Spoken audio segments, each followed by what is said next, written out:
राजनीतिक अपनी अपने पार्टियों की तरफ से होंगे, हम अलग अलग राजनीतिक क्षेत्रों से होंगे, लेकिन औरंगाबाद और मराठवाड़ा के विकास के लिए हम पूरी ताकत के साथ, हम दानवे साहब के पीछे भी खड़े हैं, हम कराड़ साहब के पीछे भी खड़े हैं और आपसे उम्मीद लगाए के बैठे हैं वैष्णव साहब कि आप हमारी मांगे पूरी करेंगे। हम दीदी से एक नारा सुना था कि अच्छे दिन आने वाले हैं। आपके आने से औरंगाबाद रेलवे के अच्छे दिन आने वाले हैं, एक ऐसी उम्मीद हमें जगी है।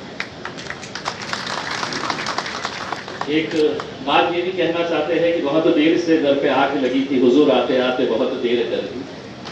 कई सालों से यहाँ के रेलवेज के नेटवर्क के बारे में बहुत सारी मांगे थी और ये दुर्भाग्यवश है और इसके लिए कोई भी इस बात को डिनाई नहीं करेगा। भले ही आज कराड़ साहब, दानवे साहब यहाँ पर है, मौजूद है, हम सब साथ में मिलकर काम करते हैं, लेकिन मराठवाड़ा एक ऐसा क्षेत्र है जिसे हमेशा से ही एक टैग लगा हुआ है कि ये पिछड़ा इलाका है।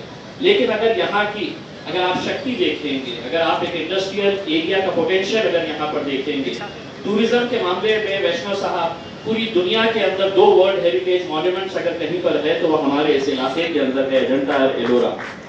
इसके बावजूद भी यहाँ पर रेलवे का नेटवर्क नहीं होने की वजह से ये क्षेत्र डेवलप नहीं हो सका है। आज हम एयर कनेक्टिविटी, मुझे इस बात का यकीन है और पूरा देश ये जानता है कि पंतप्रधान जी ने जब अपने पोर्टफोलियो को बांटा तो सबसे होशियार जो मंत्री थे उनको 3 इंपॉर्टेंट पोर्टफोलियोज दिए हैं। उसमें एक मंत्री आप है जिसको आईटी का भी दिया गया, कम्युनिकेशन का भी दिया गया और रेलवे का भी दिया गया है।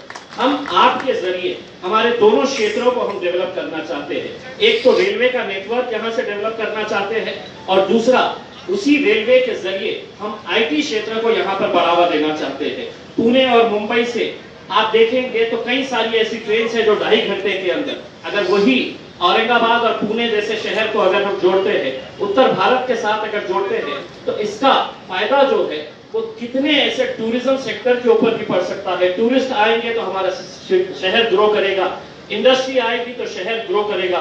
तो उम्मीदें आपसे बहुत सारी है। आप जब से आए हैं आपने देखे हैं कि कितने सारे लोग आपको निवेदन दे रहे हैं करके। हम भी मानते हैं कि एक साथ पूरे मुकम्मल करना आपके लिए भी मुमकिन नहीं है, किसी के लिए भी, लेकिन इससे अच्छी क्या बात हो सकती है कि देश का पैसा जिनके हाथ में है वो आपके दाएं तरफ बैठे हैं, कराड़ साहब फाइनेंस मिनिस्टर है और रेलवे मिनिस्टर हमारे अपने ही भाई है दानवे साहब। तो अगर दोनों ने अगर आपके पीछे लगे और पूरी ताकत हम सब मिलकर लगाएंगे, राजनीतिक अपनी अपने पार्टियों की तरफ से होंगे, हम अलग अलग राजनीतिक क्षेत्रों से होंगे, लेकिन औरंगाबाद और मराठवाड़ा के विकास के लिए हम पूरी ताकत के साथ, हम दानवे साहब के पीछे भी खड़े हैं, हम कराड़ साहब के पीछे भी खड़े हैं और आपसे उम्मीद लगाए के बैठे हैं वैष्णव साहब कि आप हमारी मांगे पूरी करेंगे। हम आपसे रिक्वेस्ट करते हैं, एक बात जो हम बार बार देखने को मिलती है, जो सुनने को मिलती है हमें, कि रेट ऑफ रिटर्न नहीं आ रहा है। यहाँ का जो रिटर्न आना चाहिए आप सर्वे करवा देते हैं और ये हमको एक लाइन की रिपोर्ट आ जाती है कि इस क्षेत्र के अंदर हमको प्रॉफिट नहीं मिलेगा, हमको रेट ऑफ रिटर्न नहीं मिलेगा।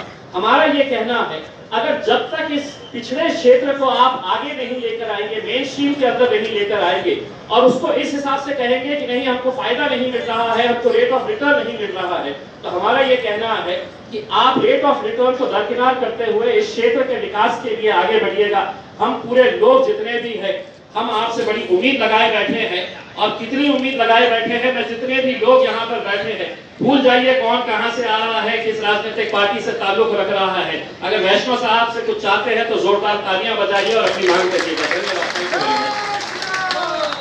धन्यवाद सर।